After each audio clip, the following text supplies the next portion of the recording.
Well, hello and welcome to your Wednesday One Show with Alex Jones. And Matt Baker. Now, we've got two great guests with us tonight.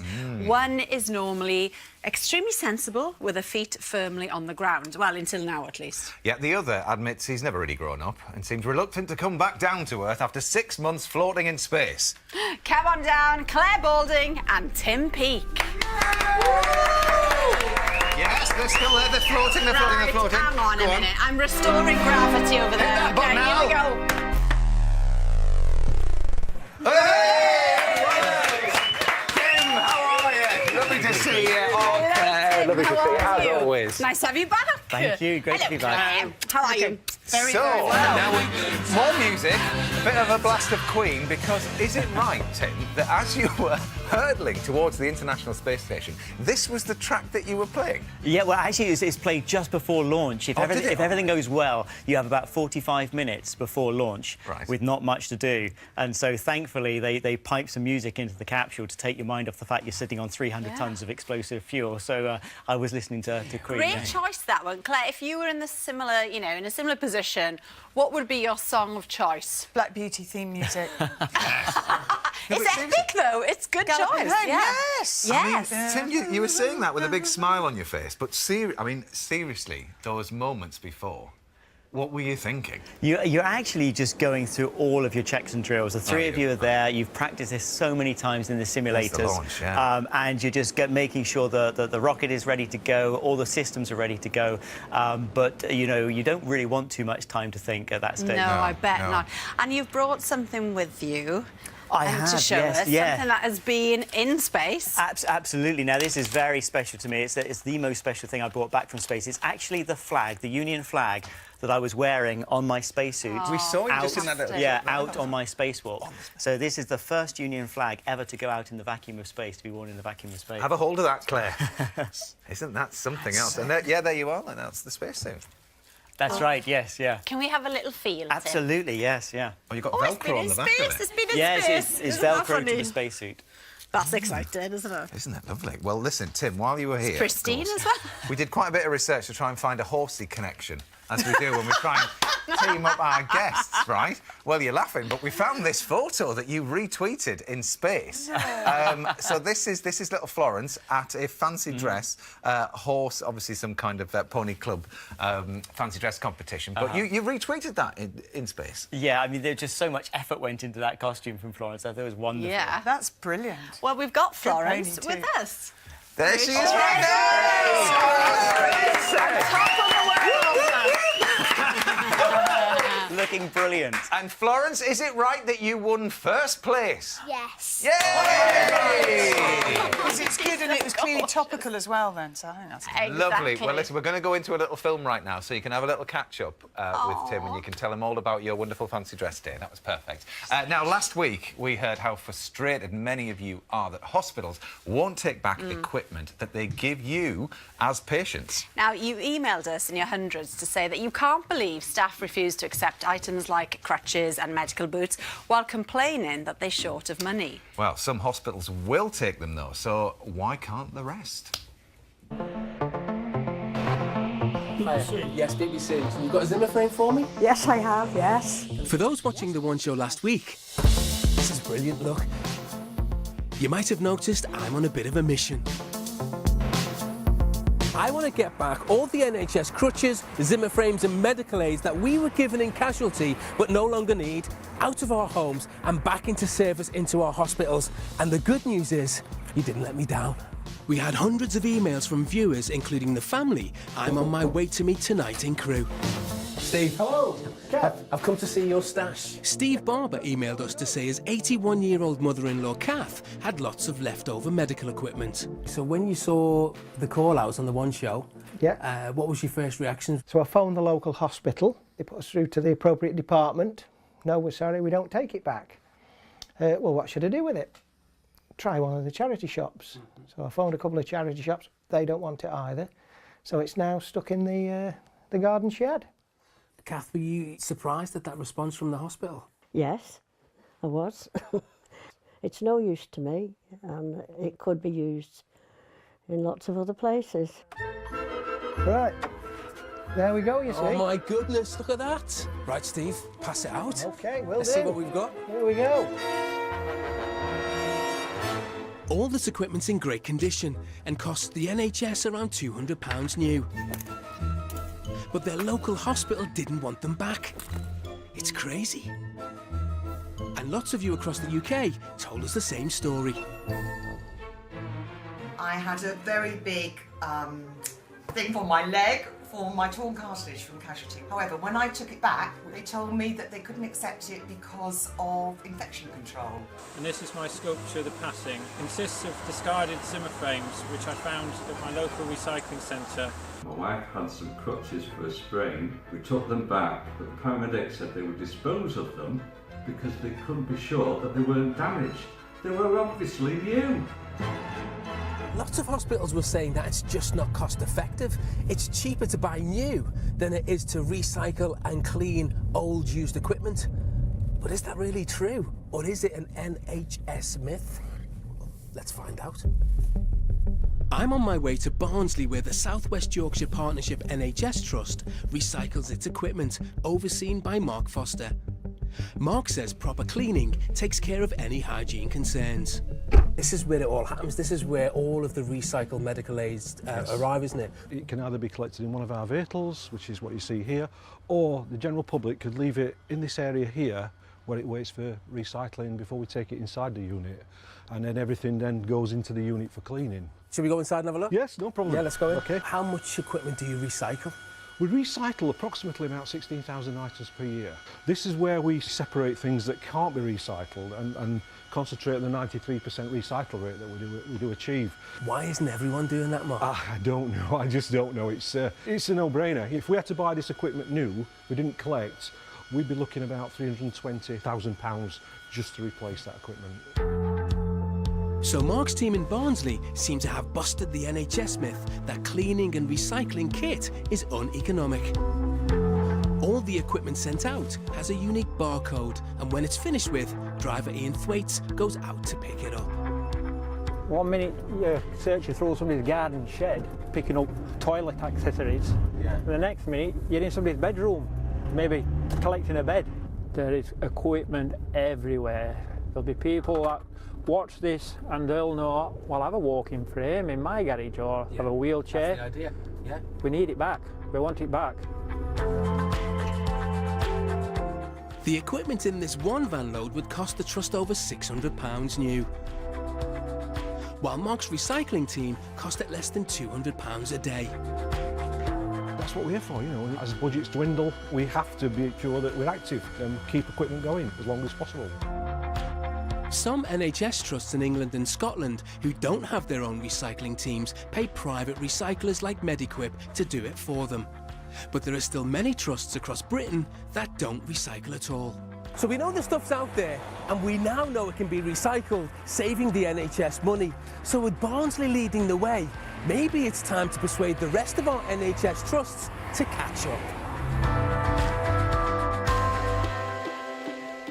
Well, Kevin is here now, along with Dr. Peter Carter, who runs an NHS trust. So, Kevin, we've been receiving a lot of correspondence. We've been gathering a lot of evidence here. So, how typical is it that a trust will accept equipment that's been used? Typical for Barnsley, like we've just seen there, but not so typical with other NHS trusts across the UK.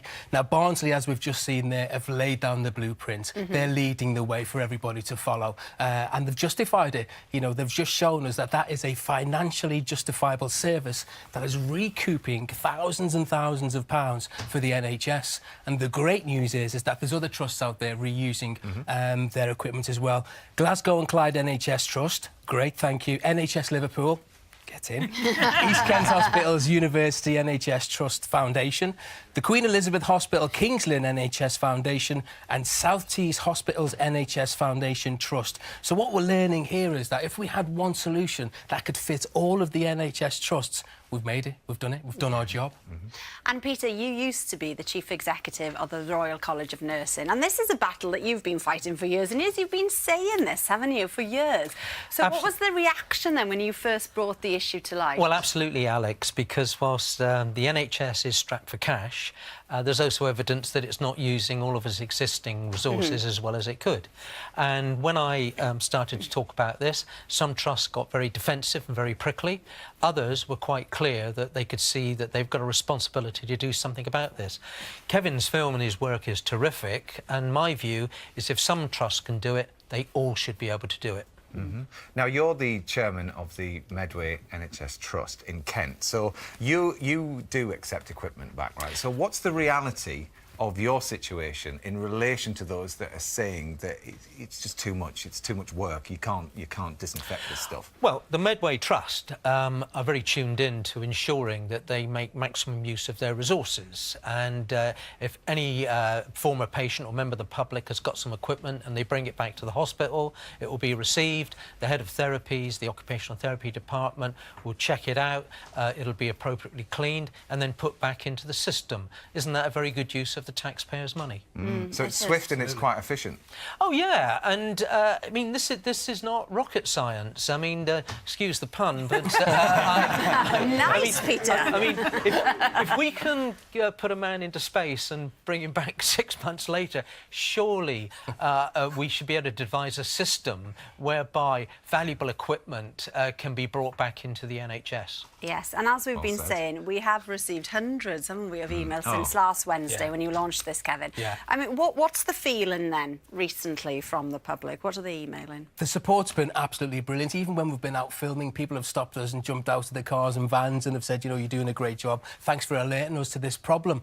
And we've had, as you said, tons and tons of emails. During those emails, we've had offers of help and solution. Ian in Cheltenham, he's an ordinary guy. He's got a van and he said, can I help? Can I take some stuff back to the hospitals? And he's just a normal guy. So brilliant. We've got Bob in Lincoln who runs his courier company. Mentioned Bob last week. Yeah, he's happy, free of charge, to deliver all of these medical aids to hospitals. And we've had a solution from Peter. It wasn't, you didn't send this solution in, did you, Peter? No, but I could have done. Right, OK. Brilliant it is. He said, why don't supermarkets volunteer a little space outside their supermarket where people can just drop off their medical aids, and then in intervals, vans can come along, pick them up and take them to the hospitals.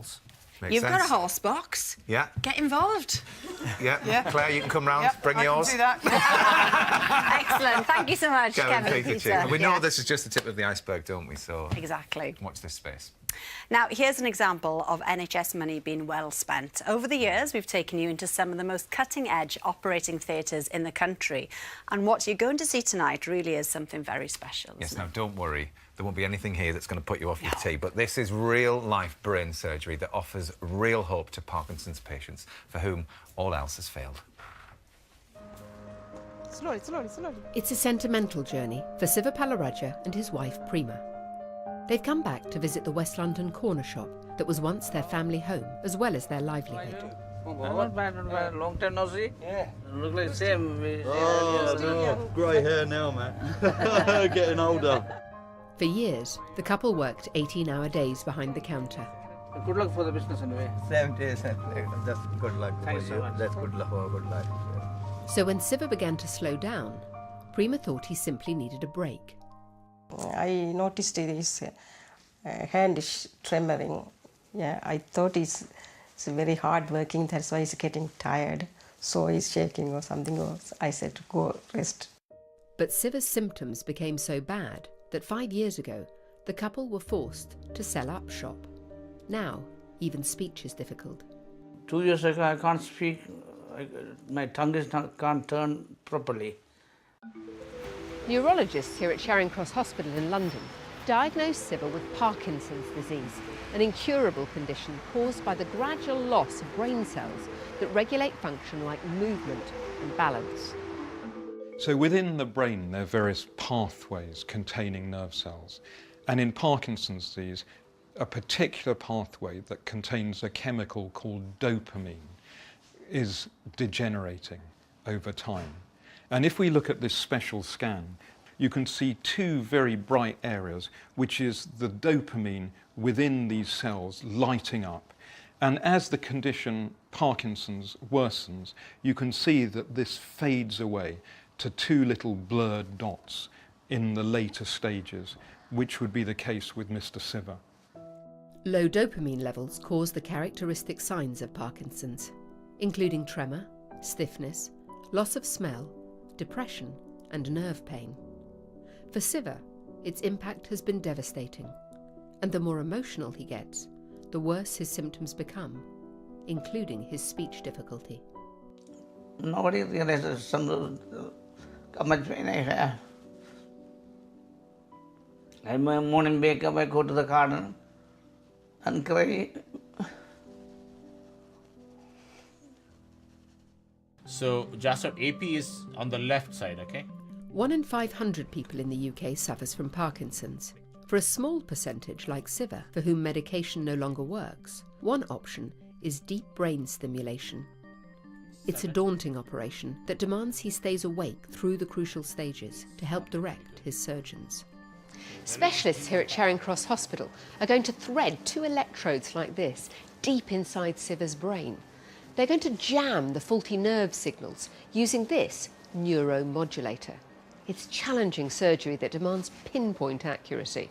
This part of the operation is done with the patient awake, and he's also off his regular medications. So they are both important because we can actually test his responses on stimulation, how he responds in terms of his Parkinsonian symptoms, his control of his hands, his speech, but we can also test if there are any adverse effects. Hello, Sai. Hey, Dad. Are you okay, Dad? I'm fine. How are you? Before the operation, Siver and Prima are making one last call to their son, a medical student working in Australia. It was Sai who first suggested to his father that brain surgery might be possible. It's quite amazing what they've been able to do. So I think with deep brain stimulation, it's definitely a good thing for you. It's a long-distance chat that helps raise Siver's spirits. Not nervous now. I'm all ready now. You're all ready? Yeah, I'm ready now. Do or die. After operation, everything is going to be better. I hope. Hopefully. Well, we can say with a smile on our face, can't we, that later in the show we're going to see what happened when Siver went in for the surgery, and he's going to be here to tell us how he's feeling now. We've spent the afternoon with him. He's lovely, and he's a isn't lovely he? man. He really So is. nice. Tim, let's talk about Hello, Is This Planet Earth, which is your brilliant book full of wonderful photography, pictures that you took from the International Space Station. But just explain the title a second. Yeah. Where did this come from? Well, the title is a bit of fun. Christmas Eve last year, I meant to call my sister, made a wrong number, so it happens to even astronauts. And a poor lady picked up the phone, and I said, "Hello, is this planet Earth?" as a joke to my sister. And this lady said, "No, it is not," and hung up on me. I felt compelled to apologise on Twitter, so I sent an apology on Twitter afterwards. But I thought, you know, that's a great name for the book. Yeah, definitely. OK, so that's the front cover sorted. Let's open up the book and have a look inside, because some of the pictures are just absolutely remarkable. We've got some of your favourites. We're going to start. We've got this globe that we're going to pop up onto the table here, and through the magic of television, hopefully, we're going to see a wonderful picture of Southern Europe. So here we go. You're doing it like it's magic. I am. I'm just sort of creating the effect. And any second now, hopefully, up will pop this beautiful shot here, Tim. Yes, this is Mount Etna in Sicily. And one of the great things when you look out the window from the space station is you never know what you're going to see. Everything changes all the time. The Earth is so dynamic and so beautiful. And we were passing over Italy, and I had a quick break in my work. I looked out, and there was Etna smoking away. So I took that quick photograph. Because we were going to ask you, because your schedule, you told us before you left, was going to be really tight. I mean, every minute, more or less, was accounted for, wasn't it? So did you have sort of gaps then where you thought, right, now I'm going to do a bit of photography? Yes, well, every morning I would look at the orbits that we were going to have throughout the whole day. And if there were some things I really wanted to take, like the pyramids or Everest, then I would set my alarm for those, and I would try and make them. Sometimes I was too busy, I couldn't do it. Sometimes it just worked out well, and I'd grab the camera and go take a photograph. Wow. And then on Sundays, I had a bit more time to concentrate on photography as well. OK. Well, can I just ask, were you a photographer before? I wasn't, no. In fact, my wife... This is all complete amateur stuff, as it were, novice stuff. My wife always laughs because she takes far better photographs than I do on vacation. But we had lots of instruction beforehand from NASA, and then on board I was very lucky. I was with Scott Kelly. He had been up there for 9 months before I arrived. Right. And flown before, Tim Cooper, Jeff Williams. I had these very experienced astronauts who were able to help me with the space photography. So I rapidly improved in the first couple of months. Well, you've nailed it, I think. Shall we have a look at another one? Let's have a look at another one. Let's put the globe up and I'll wave my arms again and see what happens. Hopefully we've got something involving the South Indian Ocean here. Oh, my word, Tim. Wow. Yes, yeah. No, I wanted to see the aurora. That was one of the things I was really looking forward to seeing from space. Yeah. I didn't realise how spoiled I was going to be. I thought I might see it 3 or 4 times. During the winter months, we were getting aurora like this 3 or 4 times a week. And this is Australis, of course. The Borealis is just as magnificent. It's beautiful, isn't it? I mean, you're zooming along here at 17,000 miles an hour, and then the Earth is... I mean, I can't quite work out how it's all working, but how did it seem like the Earth was whipping by fast or you slow? don't get that sensation of speed, actually. It's very gentle, it's very calm. I mean, you can see yourself passing over the continents very rapidly. But the aurora there in particular, actually, when it's very active like that and you get the red hue over the top of the aurora, that's stretching almost up to 400 kilometres. So the space station is actually flying through the top of the aurora. And sometimes you would get this green fog that surrounded the whole space station. It's the most eerie thing ever to look out the window and see yourself in green fog. There you go. Whoa. Wow. So then let's go to the UK, because you, of course, took one of your hometown, of Chichester. Now, how on earth were you feeling? You know, miles and miles away, looking down at where your family were and your wife was and your children. I mean, that must have been quite surreal. It is. It's very strange, and but in some ways it's very nice. It gives you that connection with planet Earth, and when you're in space for such a long time, it's important to have those connections, either by calling friends or family, or by photographs, or by the food you eat, the things that remind you of what life on Earth is like. Did you feel a bit homesick at that point? I never really felt too homesick. Of course, I miss my friends and family, but I actually felt very close to Earth. You're orbiting, 16 times every day you go around the planet, and so you actually feel very connected, very connected to Earth. Did you ever have one of those moments? I mean, I'm not afraid of flying, but when you're up there, you sometimes have like a reality check and you think, oh, I shouldn't be here, this is a bit weird. Did you ever have any of those kind of really odd moments where you just panic? I never felt like that inside the space station. Out on the spacewalk, yes, you're very aware that you're in a very exposed situation, and it's another order of magnitude in terms of risk. Well, talking of that we've spacewalk, got some footage of the first time. spacewalk here. I mean, can you explain to us what the sensation was like? Because obviously you've trained for ages, but this was the real thing, wasn't it? It's the first time you'd done it. That's right, yes, the first time I'd done it. I'd had a bit of time in the airlock whilst I was passing out the equipment to Tim Cooper. He went out first, but the first time I kind of dropped through the hatch there. And looked beneath me, and the planet was just going into the night time. So the sun was setting, the planet was completely black beneath me, and it was like dropping into an abyss. And it's just the most incredible feeling ever. Was that the scariest bit of the mission? Yeah, for you? I think that and the docking. We had quite an exciting docking as well. Some of the sensors failed, and so we had to come in for a manual docking. But did you have to dig deep for courage to go out, not, to actually go out really. like skydive? I mean, I was actually probably more apprehensive in the days prior to the spacewalk, but when it came to actually suiting up and then depressurising and then going out the airlock, I was very relaxed, very comfortable. Yeah. Do you often think back to that moment? I do, yes, I do think back to that, and and also having time outside of the spacewalk to enjoy it as well. Well, listen, my children were hooked because they were part of the experiment that you did with the seeds as well. Because just to explain to everybody very quickly what happened, because you took some seeds up to space, didn't you, and then brought them back to school? That's right, yeah. We tried to run as many different educational outreach programmes as possible to engage school kids all around the UK. And one of the ideas was to take up rocket seeds that we could then send out to schools. Now, they would get some seeds that were flown in space and some seeds that weren't flown in space. They grew the seeds and they were going to see if there was any difference between the two. Yeah. And it was a great experiment. It really engaged school children everywhere. And we actually determined, it was real science as well, we determined that there was a difference, and the space-flown seeds did have damage to them. They didn't grow as well, they didn't germinate as quickly, and so we're able to analyse why that happened. And this is important when we're talking about going to the moon and going to Mars, so that we can make sure that we can grow seeds and grow food in space. I mean, you really captured children's and adults alike imagination. So true. It was so fantastic.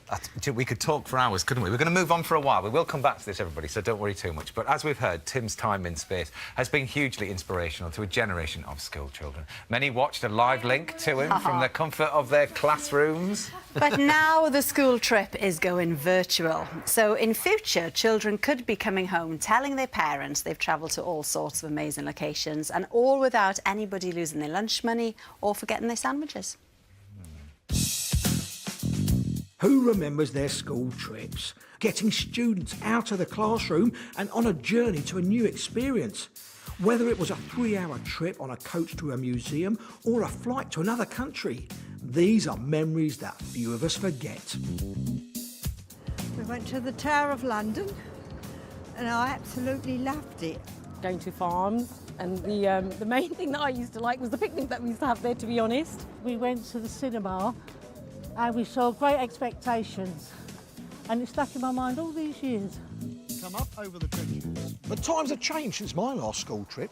At this school, the pupils are about to go on a trip that most people could only dream of. An afternoon in space. Yep, you did hear me correctly. You ready? Yeah. It's all thanks to virtual reality technology that this class of school children can leave the planet without even getting out of their seats. A mobile phone slots in the front of a cardboard viewer and transforms the phone into a virtual reality headset. We looked at space and we looked at the International Space Station. They could look around 360, and on my tablet I could see where they were all looking, so I could see if they were focusing on a certain point. And I think that's a good thing that you don't necessarily get if you're looking at children in a class, what they're actually focusing on. If they wanted them to look out the window, I could point them in that direction, and then I could ask them questions and sort of discuss it further. My favourite bit was when we could look around the International Space Station because you could see all of the stuff what they used. I could move around to see where I wanted to go. You feel you was right there. Going on a school trip, it's so much work. Like, you go to the train, and then once you get there, it isn't really as fun as going into space, virtual reality. The difference between real life and virtual reality is when we went to the observatory, we could only just see pictures, but when we actually used a virtual reality, we could actually feel like we were there. Miss, is virtual reality ever going to replace the school trips, the traditional sort? Well, we're actually going on a school trip to the Tower of London next week, and we were discussing about whether we think it's going to replace it. I think that it can improve it, and it can perhaps be used when you come back from a school trip to look at the things you've looked at and to immerse yourself into it perhaps a bit deeper, but I don't think it will ever replace school trips. A trip to the space station is out of this world, but what other journeys can I go on? We actually now have over 400 expeditions, and we're actually launching 50 new ones today. Everything from famous museums and landmarks to things that you would never have the opportunity to visit. So going diving in the Great Barrier Reef, going inside the human body and really understanding how blood is delivered and pumped around the heart. They work best when they're in tandem with school trips, definitely to enhance learning, but never to replace regular school trips. This technology is a great way for kids to take the sort of journey that just wouldn't be possible any other way. But I don't think it's the last bell for traditional school trips anytime soon. We've got mixed opinions about well, that on the old camp theory, here. But there's nothing like a proper trip to Tenby in the rain. Listen, you're too right, you're too right. You know. The Farne Islands up north every year, or Beamish. Classic. Anyway, we've come out here to a bit of a trip of our own, actually, to the One Show stables. We've got a little paddock back here. Who knew we had stables? One Show ranch or whatever. Who knew?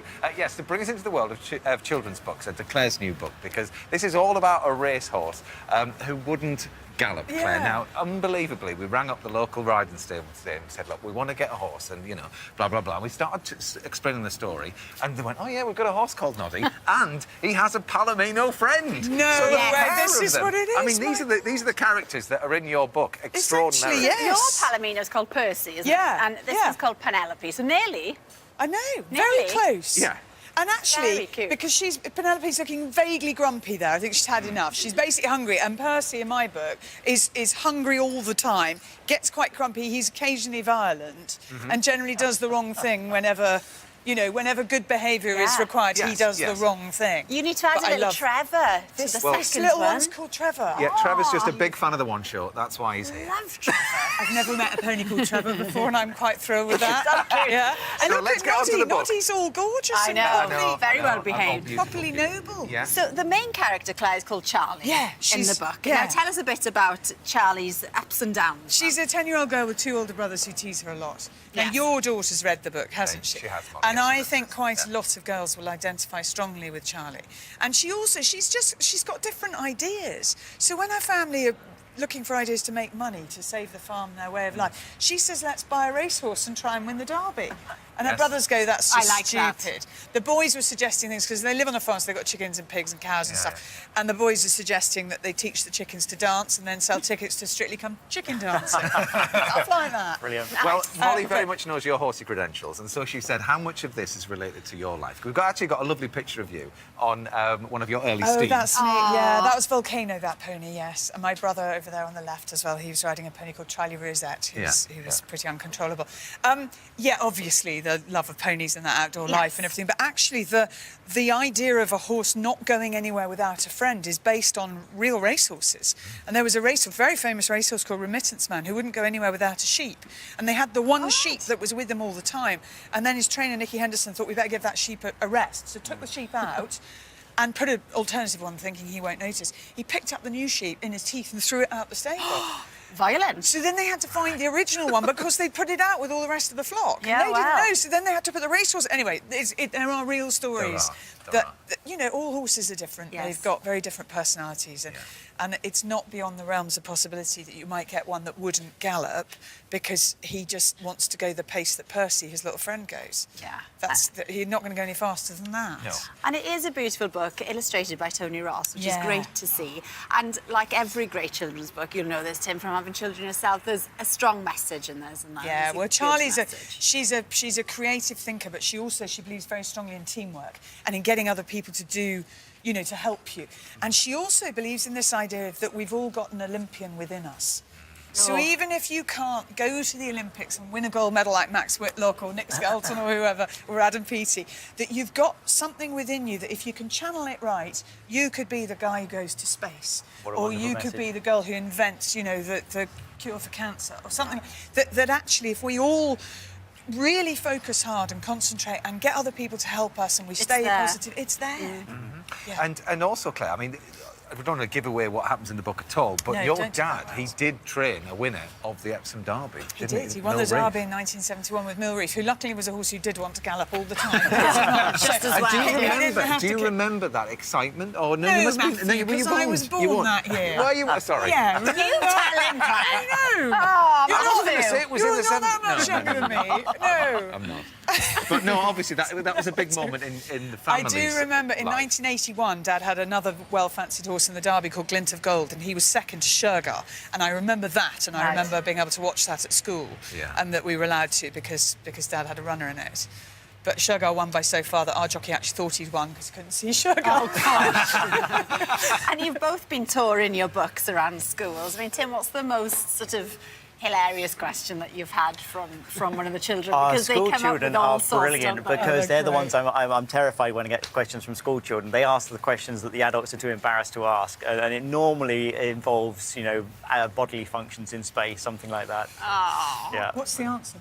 Well, it's very normal. We just use a lot of air, vacuum pumps to keep everything flowing in the right direction when we go to the loo in space.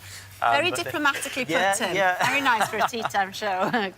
Well, The Racehorse Who Wouldn't Gallop is out now, and thanks to Trent Park Equestrian Centre for bringing along these lovely horses. Thank you so much. Cheers, Trevor, as well. Love Trevor. Hope the One Show lived up to your expectation. I'm going to just go there. Well, listen, as Claire well knows, in winter, horses like Noddy and Penelope here, and of course Trevor, let's not leave him out, and they need a little extra care and attention to stay comfortable over the winter time. Yes. Now, it sounds strange to non-horsey people, but that includes clipping back their winter coats, which lets some owners take their creative side out for a gallop. Speaking of which, I think I'm about to get a clip round the ear from Claire Balding after that. My name is Gillian Scott and I am a clip artist. Other people have called me the Clipper Queen. There are a lot of people in the area that clip horses, but nobody's doing what I can do. In the winter, horses grow an extra thick coat to protect them from the weather and keep them nice and warm. But if you're riding your horse, that extra warm coat traps heat, so we clip portions of the hair to help cool them down. Clipping horses is not cruel, it doesn't upset them in any way at all. It's something that's done for their own benefit. I just happen to get a little bit creative with it. I just practiced and practiced over the years until I got my first horsey job, and that was when I started clipping for other people. The first full body creative clip that I did was a zebra. My motto for clipping is always, if it's not perfect, it's not good enough. Everybody loves the leopard print clip. It was just so difficult, and I was just in the zone that day, and it just sort of happened without me even really thinking about what was going on. Today I'll be doing a brand new clip, especially for the One Show, on my pony Cody. It's going to be a medieval design, mixture between a knight's armour and a dragon clip. So we're going to have armour along the top half and possibly dragon scales and wings here.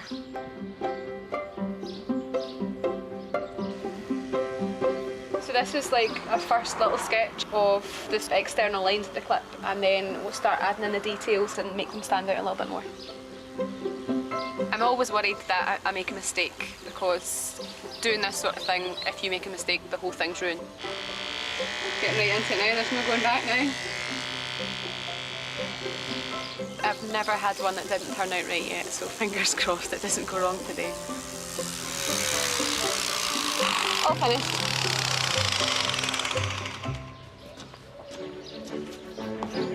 I'm really pleased how the clip's turned out. It's probably one of the best that I've ever done. I'm really excited for people to see it. My name's Janice Morrison, and I've organised the show here today for our local riding club. But the slightly unusual class today is the clip class, which is a class for artistic clips rather than just your normal clips that horses would have. I think the judges will be intrigued, I think they'll be surprised, and I think they'll be really pleased to see what I do. We've never had this before at any shows before. This is a first, so we're all excited to see this clip. Best clips class, please! Come forward!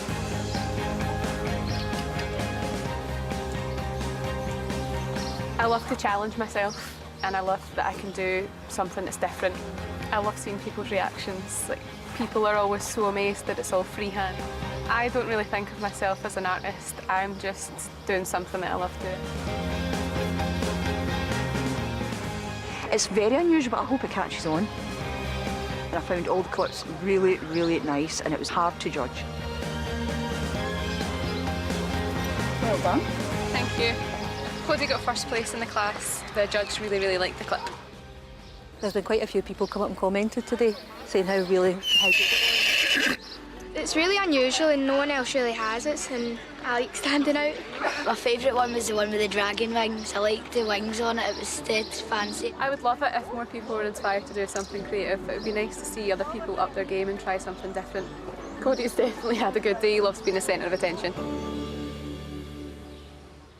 Well, Claire, what do you make of that? I mean, to be fair, we've got some of those clippers at home, and you have to be very, very careful. You have to be really careful. You've got to be, and also you've got to have a very, very calm horse or pony. You do.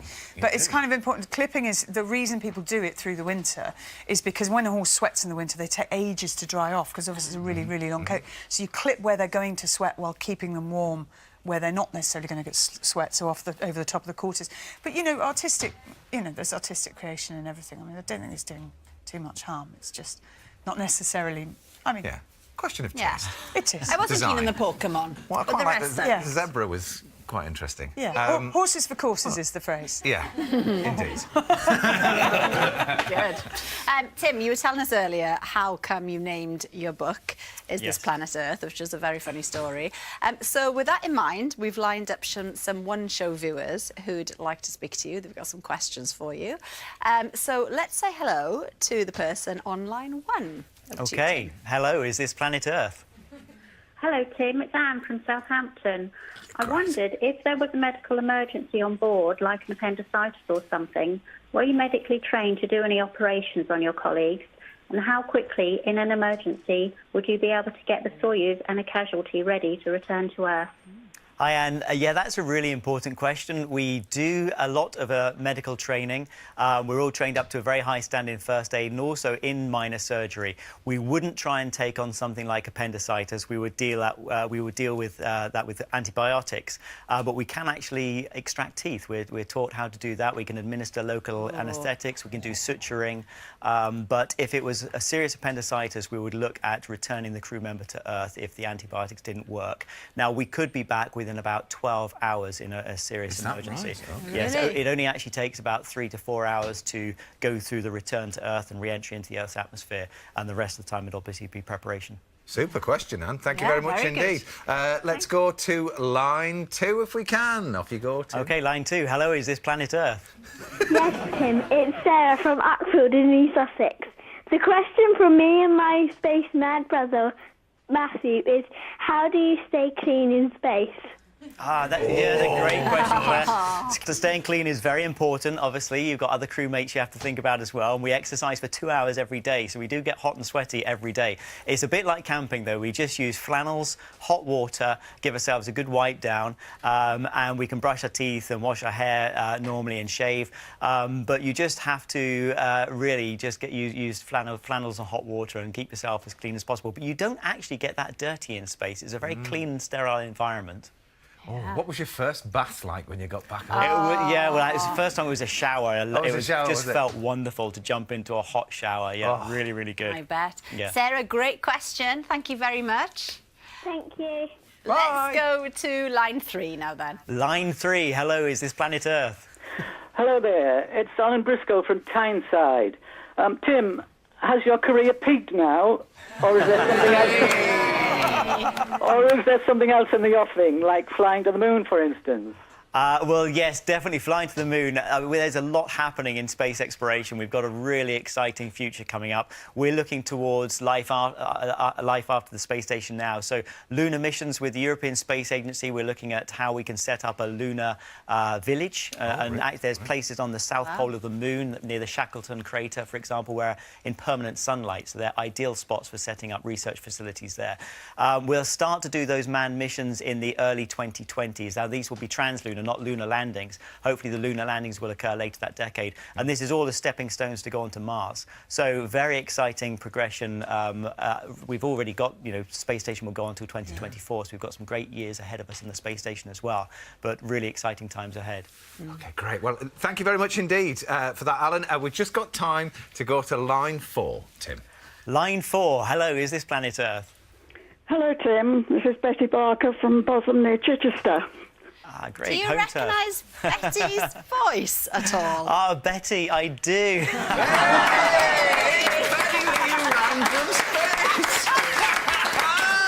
I get to apologise live on television. Betty, it is great to talk to you again. Well, I think I should apologise to you for ringing off. Not at all. It made for the title of my book and a very funny story. So thank you, Betty. Oh. Thank you. Betty, when you received the call, what were you thinking? I didn't really know what to think. I thought perhaps it was some local person looking for a nightclub. Good name for nightclub. Yeah, brilliant. And so then you put the phone down, and what did you say to anybody? Did you mention it to your husband or anything? Yes, I said to my husband, I've just had a very peculiar phone call, somebody asking for Planet Earth. Do we know a nightclub of that name? Tremendous. That is probably, yes, the most terrific phone call you've ever had, Betty. Sorry? The most terrific phone call you must have ever had. Oh, yes. Listen, Betty, thanks for your time tonight. We really enjoyed that. Wasn't that lovely? What a great punchline to that answer. Thank you. It's time now to check back in with Siva, whose Parkinson's had left him needing dangerous brain surgery. I guess now, just a reminder, when our cameras filmed him in hospital, it was almost time for an operation that has to be seen to be believed. Here we go. Today, 60-year-old Siva Palaraja is having deep brain stimulation to help relieve the tremor stiffness and speech problems caused by his Parkinson's disease. You checked your blood sugar yesterday. It was a bit high, wasn't it? And he's had an unexpected visitor. His much-loved son, Sai, a medical student, has flown back from Australia to be at his father's bedside. I figured it's quite important for my dad if I was here, so I decided to come back a bit early. Neurosurgeon Dipankar Nandi will be inserting electrodes deep into Siva's brain to jam the faulty nerve signals triggering his symptoms.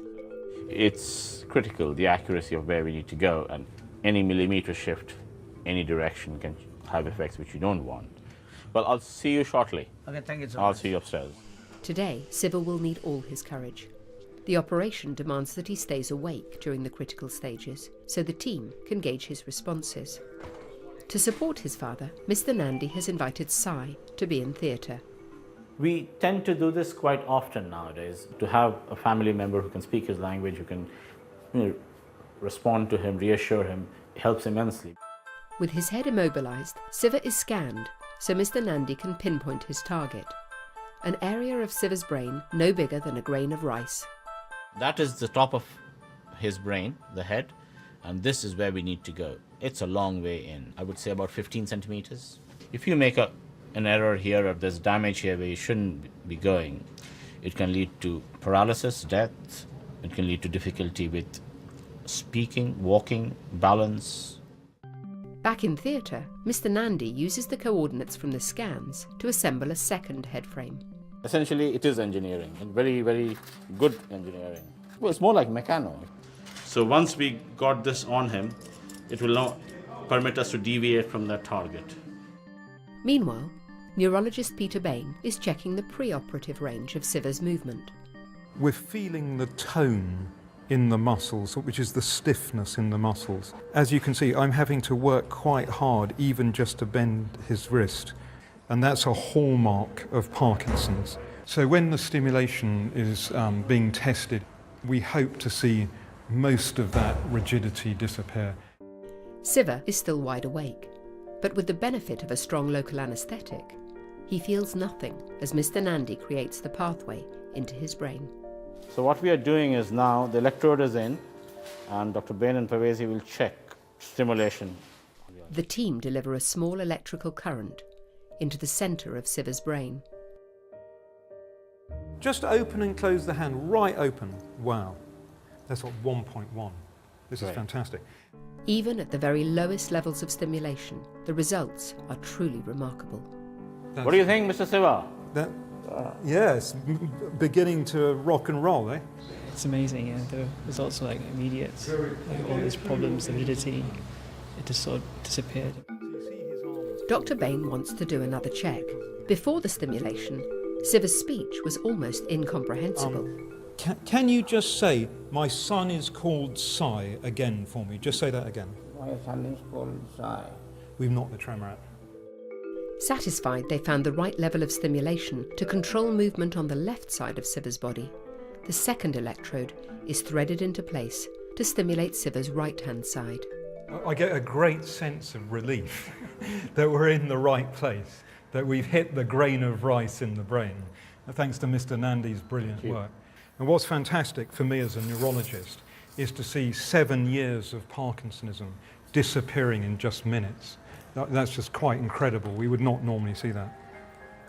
For now, the stimulation will be turned off, and Siva will be given a general anaesthetic, while the electrodes are wired to a programmable pacemaker implanted in his chest. We just tunneled through some wires and put the battery in. And that's that. It's been a long day, full of trepidation, but at last, Siva can smile. Mr. Nandi is my God. You must tell that to my wife.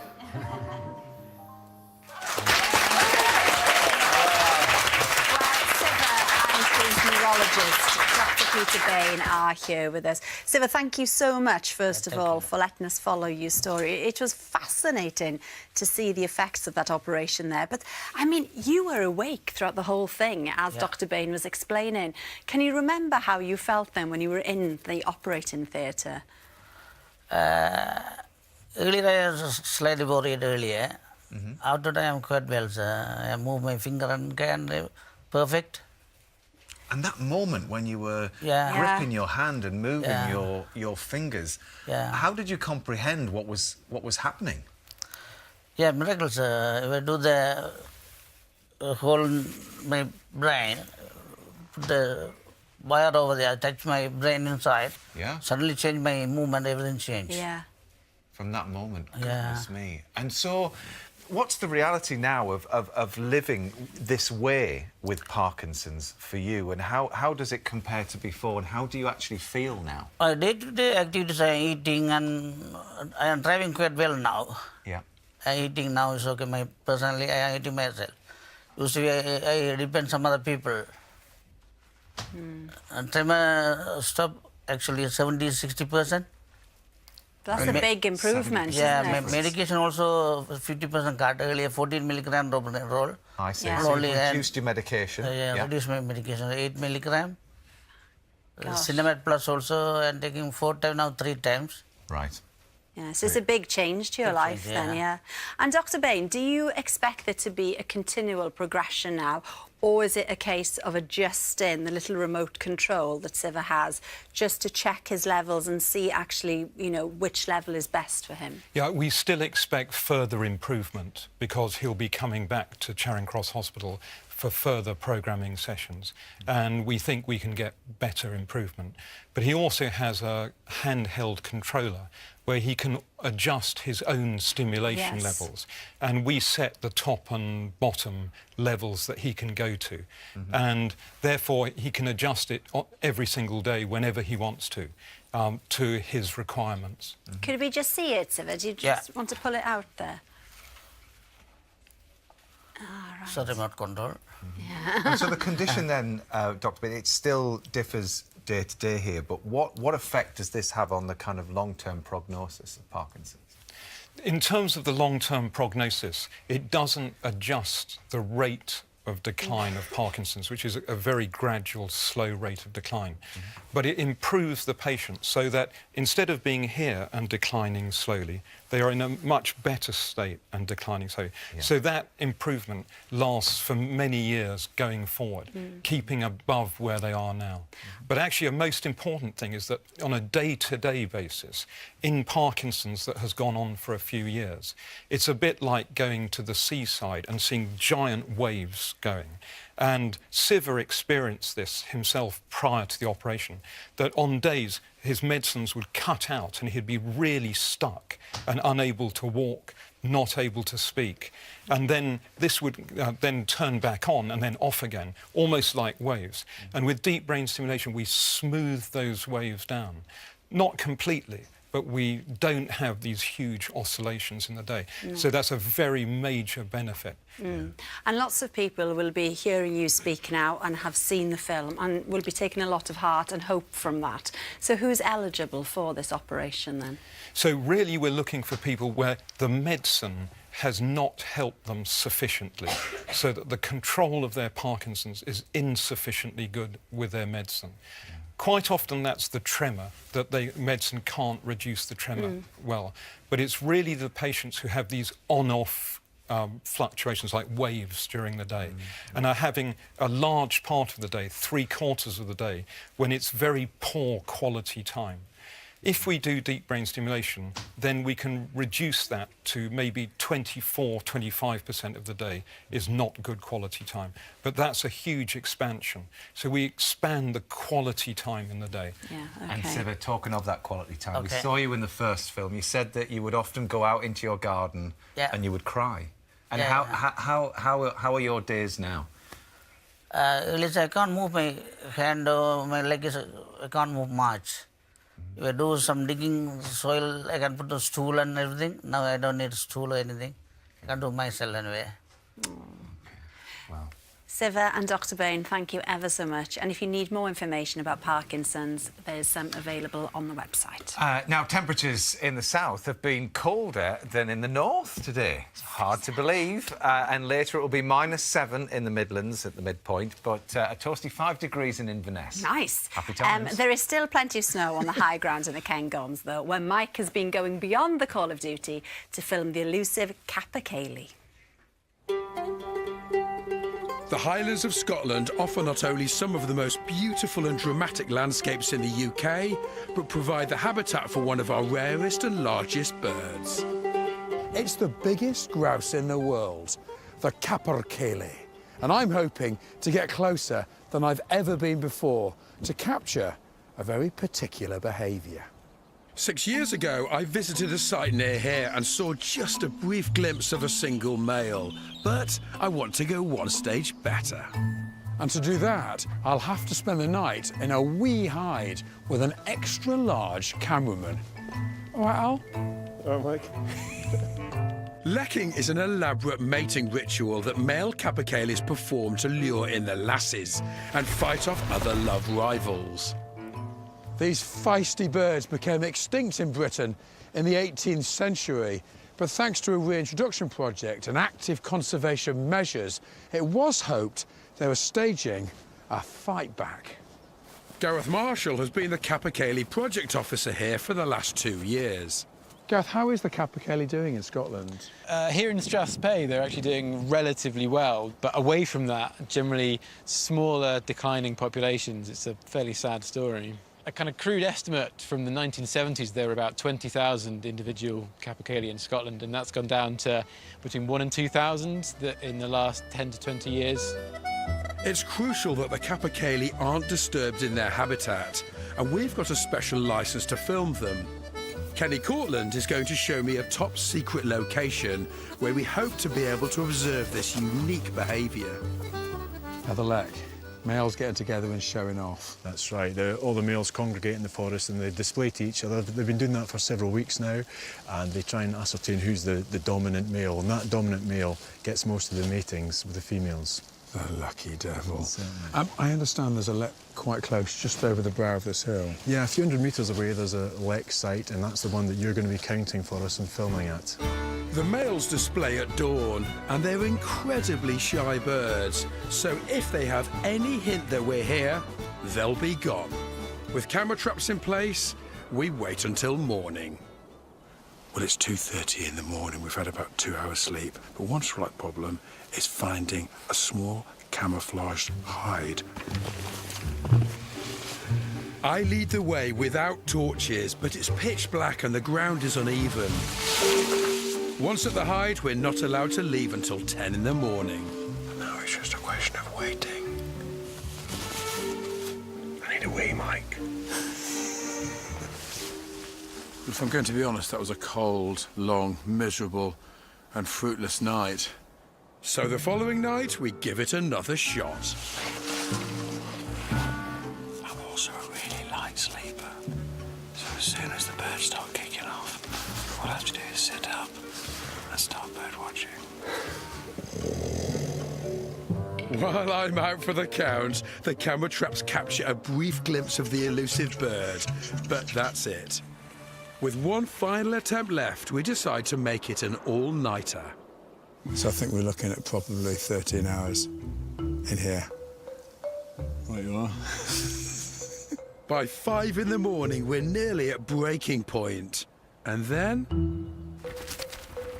I've just heard one dropping onto the ground. There's another one.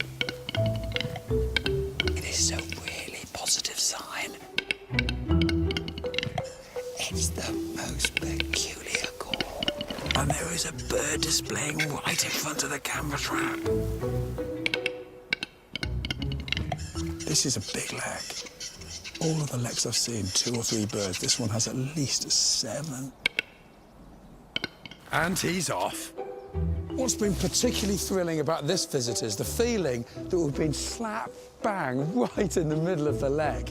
And it just goes to show all that conservation work, certainly here, is finally paying off. And who knows, if I come back in another 6 years, maybe I'll see even more.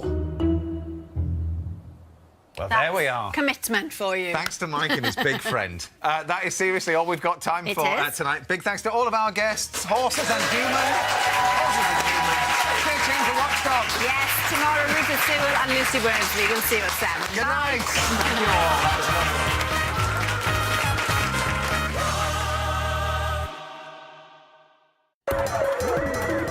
Hello, I'm Tina Dahealy with your 90-second update. A BBC investigation has found ambulance services across the UK are struggling to respond to many emergency calls on time. Hundreds of thousands of hours are being wasted waiting to hand over patients at hospitals. A total of 14 police forces are now investigating allegations of historical child sex abuse in football. It comes after several former players claimed they've been assaulted by coaches. Tens of thousands of fans have held a vigil for Brazilian football side Chapecoense. Most of the team died when their plane crashed in Colombia. They were en route to a cup final. Gareth Southgate has been confirmed as the new England manager. It follows his spell as caretaker, the fourth permanent manager of the national team in as many years. The FA described him as a winner. Royal baby update. Sarah Tyndall and her husband Mike are expecting their second child. Baby will be the Queen's sixth great-grandchild. The couple are said to be thrilled. Now the latest in London. Jess and Ben were at a flat booked on Airbnb when the balcony collapsed. It left them with serious injuries, but Airbnb is refusing to accept liability. This massive sinkhole in St Albans appeared just over a year ago, leaving many families living in temporary accommodation. Well, today some of those affected were able to return home. Tomorrow's weather, dry and settle, but staying cold. Expect top temperatures of around 7 degrees Celsius. Gonna rock your Saturday night. Get your dancing shoes on, my friend. With big stars, big laughs, and even bigger surprises. Are you on for that? Michael McIntyre's Big Show continues Saturday at 8 on BBC One.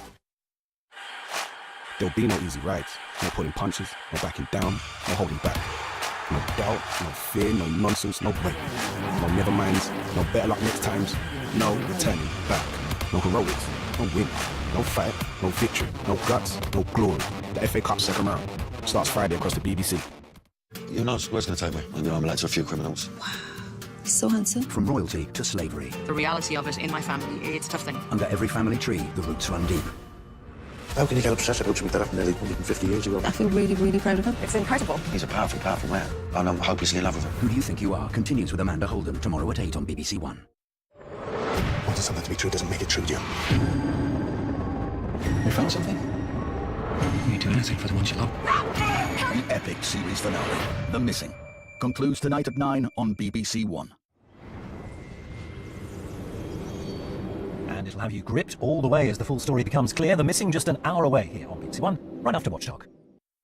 Tonight on Watchdog, serious questions for the RAC after our investigation into customers being sold new car batteries at the roadside. New battery. New battery. Needs a new battery on it. It's just the battery's the problem. Oh. New battery, Tom. They told us we needed to replace 8 out of 10 of our batteries, but our experts said the tests show that batteries were good and didn't need changing.